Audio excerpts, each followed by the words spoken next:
It's today's Ology video.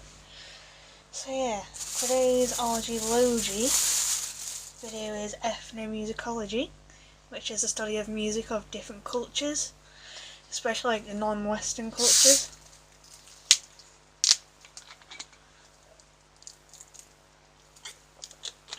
It's kind of like the study of music in its cultural context. And ethnomusicologists have the approach of music as a social process in order to understand not only what music is but why it is. And it's like what music means to its practitioners and audiences and how those meanings are conveyed. So yeah, it's like a highly interdisciplinary subject area, and individuals working in the field may have training in music, culture and cultural anthropology, folklore and performance studies, dance, cultural studies, gender studies, race and ethnic studies, area studies and other fields and in like humanities and the social sciences. And yet they all ethnomusicologists share a coherent foundation in the following approaches and methods. There's three of them. There's taking a global approach to music regardless of the area of origin, style or genre. Understanding music as a social practice, like viewing a human activity that is shaped by its cultural context and then engaging its ethnographic fieldwork, participating in and observing the music being studied, frequently gaining facility in another music tradition as a farmer or theorist, and historical research. Ethnomusicologists are active in a variety of spheres. When they study as researchers, they study music from any part of the world and investigation connections to all elements of social life. As educators, they teach courses in music of the world, like popular music, the cultural study of music, and range of more specialized classes like sacred music traditions, music and politics, disciplinary approaches and methods. Ethnomusicologists also play a role in public culture, as you can get a public culture of an area and an individual culture, as previously explained in one of my previous videos. I can't remember which one exactly. So yeah, partnering with a music community is what they study. Ethnomusicologists may promote and document music traditions or participate in projects that involve cultural policy, conflict resolution, medicine, arts programming, or community music. And they can work with museums, cultural festivals, recording labels, and other institutions to promote the appreciation of the world's music. It's the I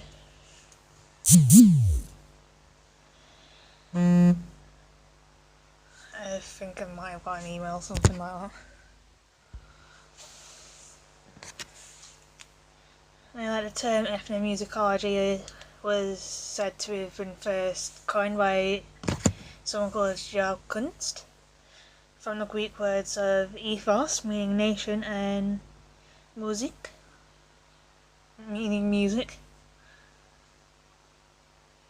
and is defined as the anthropology or ethnographology or ethnography of music, or musical anthropology. And during its early years of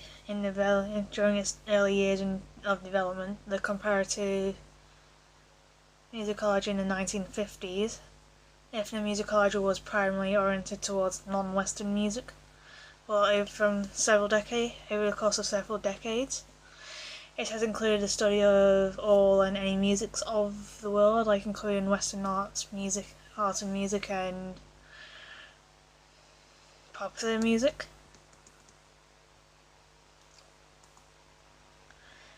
And it comes from anthropological and sociological and intercultural perspective.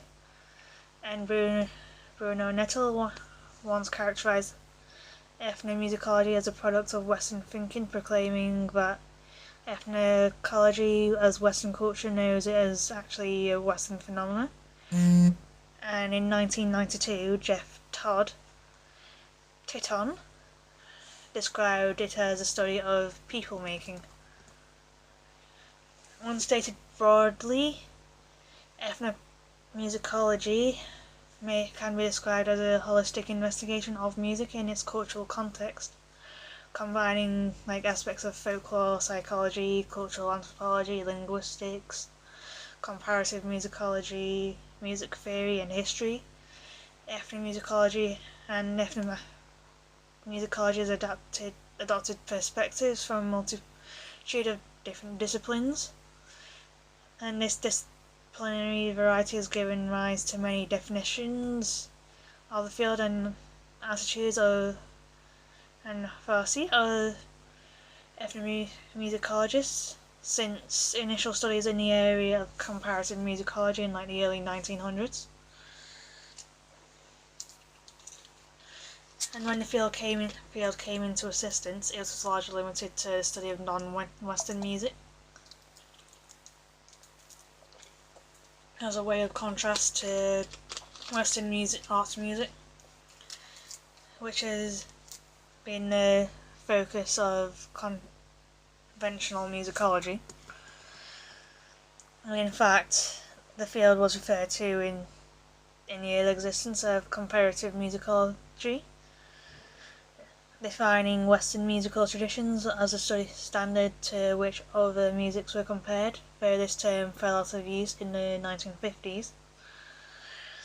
As critics from the practices associated with it became more vocal about ethnomusicology distinction from musicology, and they obtained a definition broadened to include the study of all musics of the world according to certain approaches.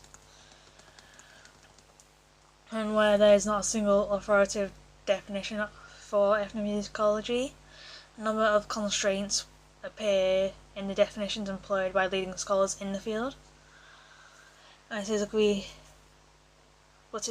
upon that ethnomusicologists look at music beyond a purely sonic and historical perspective and look instead at music within culture and music as culture, as music as a reflection of culture. In addition, many ethnomusicological studies share common methodological approaches encapsulated in ethnographic fieldwork, often conducting primary fieldwork among those who make the music, learning languages and the music itself, and taking on the role of a participant observer in learning to perform a musical tradition, a practice someone called Hood termed bimusicality.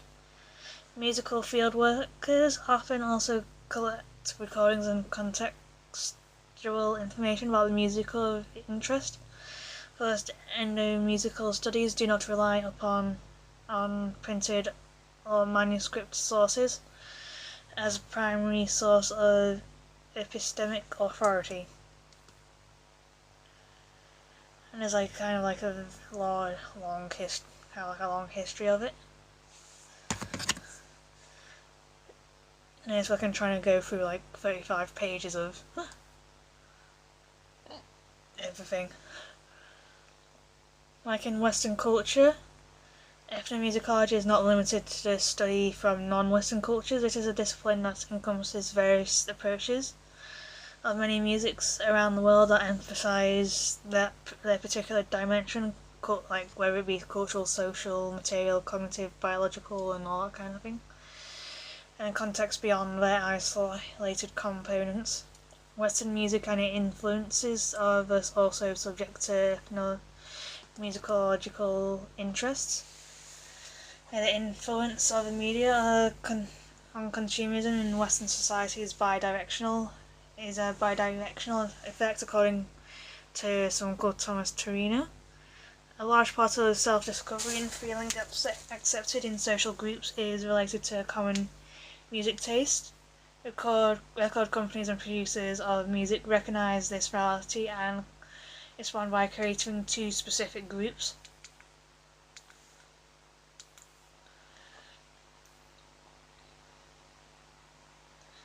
And in the same way, the sound and imaginary pipes in over the radio and internet and in video shape like an adolescent's sense of gendered selves as well as generational and more specific cohort of identities. And so do individuals shape the media marketing responses to musical taste and Western popular culture and music culture. And a culmination of the identity groups, teenagers in particular, across the countries represent a significant force that can shape the music industry based on what is being consumed. And it's kind of like the same way of me drinking Pepsi Max Cherry.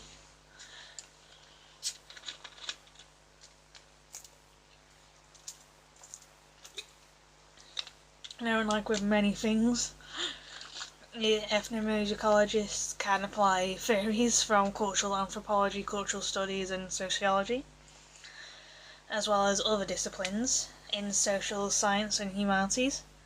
Though some ethnomusicologists conduct primarily historical studies, the majority are involved in long-term participant observation.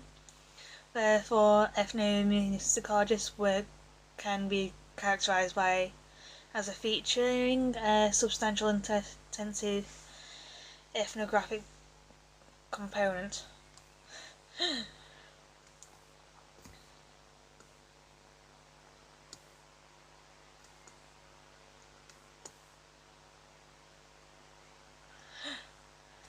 And it's like as a subject, ethnomusicology is a very broad subject. Considering I've got like 35 pages of script and I'm trying to shorten it a little bit, so for like your sake, so you don't turn off after a while.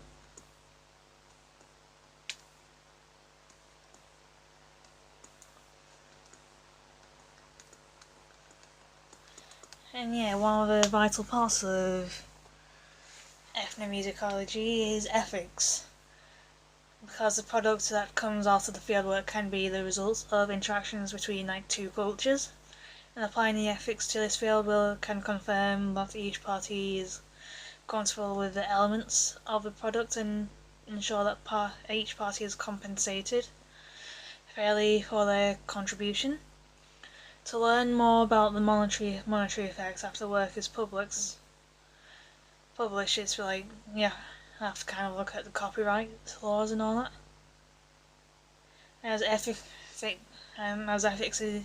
is defined by Merriam-Webster as the principle of conduct governing an individual or a group. So yeah, that's what Merriam-Webster has to say. And in like the historical primary documents, there are accounts of interactions between two cultures, like the Hernan Cortes personal journal drawing his exploration of the world and his interaction with the Aztecs.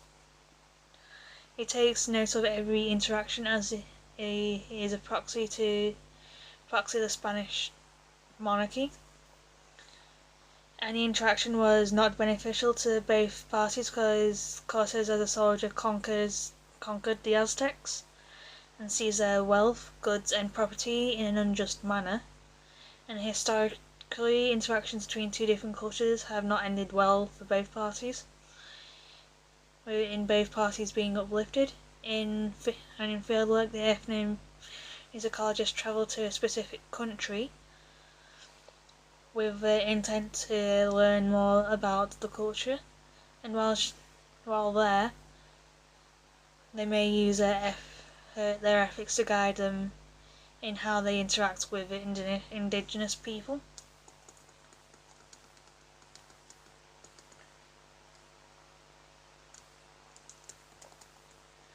And in the Society of Ethnomusicology, there is a committee on ethics that publishes in the field's official position statements on ethics, because ethnomusicology has some fundamental values that stem from anthropology, Some of the ethics in ethnomusicology parallel some ethics in anthropology as well.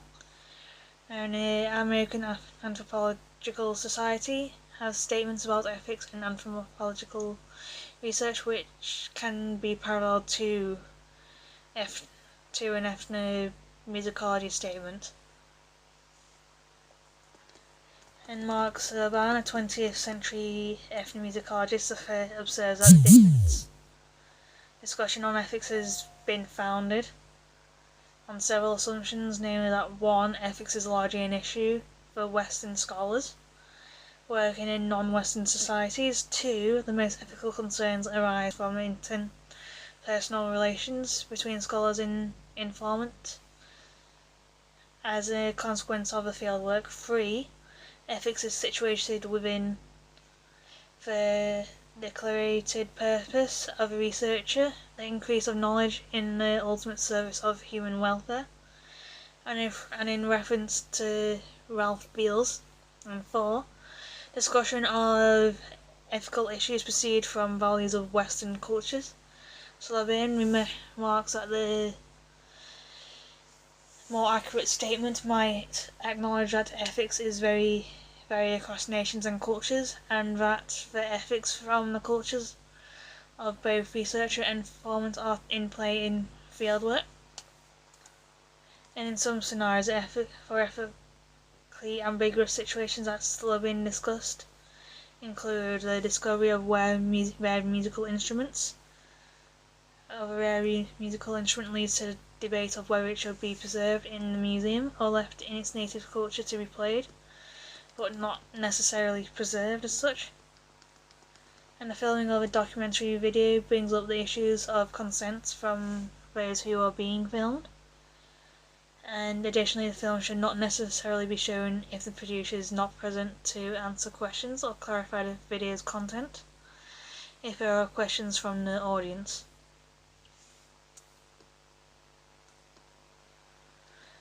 So yeah.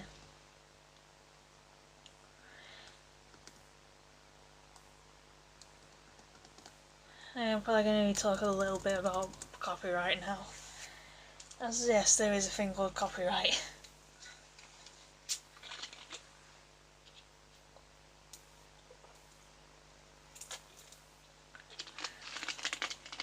It's like copyright can be signed as like the exclusive right to make copies, license, and otherwise exploit of a literary, musical or artistic work, whether printed, audio, video, etc.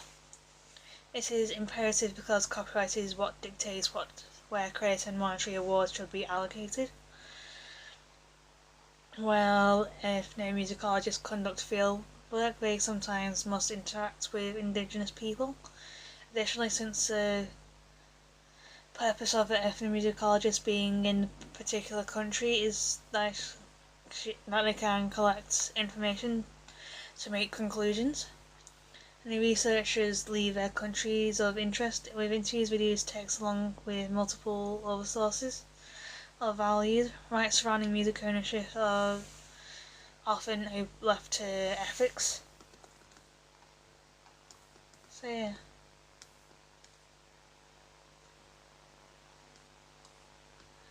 It was like ethnomusicology is kind of like identifying like an identity to like groups of people, and yeah, as it can create identity, it can promote nationalism,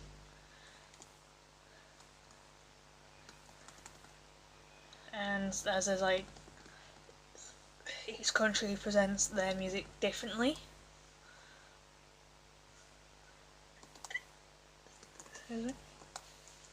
Pardon me. And yeah, there's like there could be like two different, like although two cultures might be like similar, but they might be still distinctly different.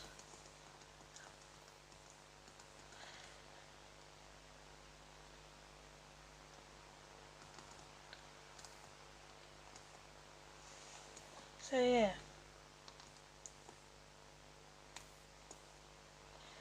and it can all be like recognised as being different. So yeah.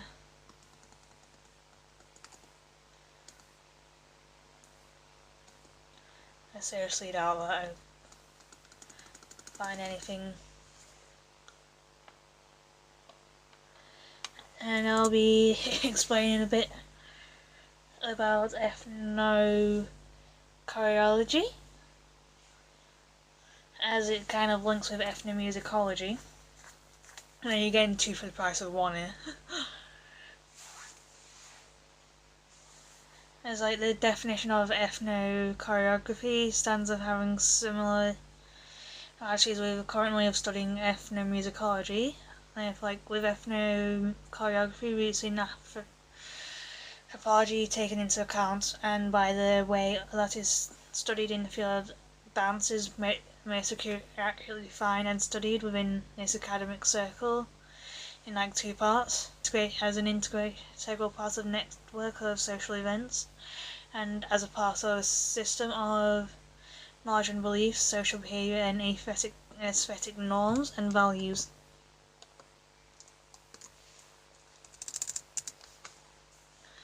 And it's like, and in this is the study of dance is in performance aspects, the physical movements, the costumes, the stages, the performers and accompanied sound, along with like the social context and uses within society where it is taking place. And it's like because of the growth alongside ethnomusicology, again of ethnochoreography also had focus on the comparative side of things, where the focus was on classifying different styles based on the movements used and geographical locations. And this is best shown in like bench notation and ethnochoreology in 1967, which it was published in an ethnomusicology journal, where a person called Hall advocates using the Benesh notion as a way of documenting dance styles. So this is possible to compare style and techniques in detail, and even schools within one style and individual variation in execution from dancer to dancer. And in like the 70s and 80s, like with ethnomusicology, ethnochoreology is a focus on very specific communicative type of folk music performed by small groups of people, and the context and performance aspects of dance were studied and emphasised to be part of the whole folkloric dance that needed to be presented. This was influenced by the same human-centred fit description way of study that has moved into ethnomusicology. However, at the same time, the sound of the dance aspects of the performances studied were considered and analysed as bit separately from the context and social aspects of the culture around the dance. And like currently, beginning in like the mid-80s, it has been reflectively interpreted way of writing about dance in the culture that is more conscientious of the impact of the scholar within the field and how it affects the culture and its relationship with the dance, and the scholar looking into it. Like, for example, because most scholars until this point were searching for the most authentic folk, there was a lack of study of individual performers, popular dances and dancers, of groups within a culture, such as women, youth and members of the LGBT community, In contrast, the new wave of study wanted a more open study of dance within a culture. Additionally, there was a shift for a more mutual give and take between scholars and subjects, or who in fieldwork also assist the scholars as teachers and informants. And like the difference with ethnomusicology, and although there are many similarities between them, there is a large difference between like the current geographical scope of released studies. Like for example, beginning of ethnomusicology, there was a large focus on African and Asian musics due to them seeming to have more deviation from the normal ethnomusicology. Also beginning in Europe, has long had extensive studies of like Eastern Europe folk dances with relatively little of African and Asian dances. However, American studies have delved into Native American and Southeast Asian dance. However, the very basis of this being a difference could be challenged on the basis that European as ethnomusicological and ethnochoreological studies have been done on the home. Folk music and dance have in the name of nationalism. So yeah, this is my video today, and sorry I had moments where I literally was not saying anything, as I was trying to find the interesting bits, so I'm not going to like make this video too long. So yeah, I'll see you all very soon. So yeah, au revoir for now.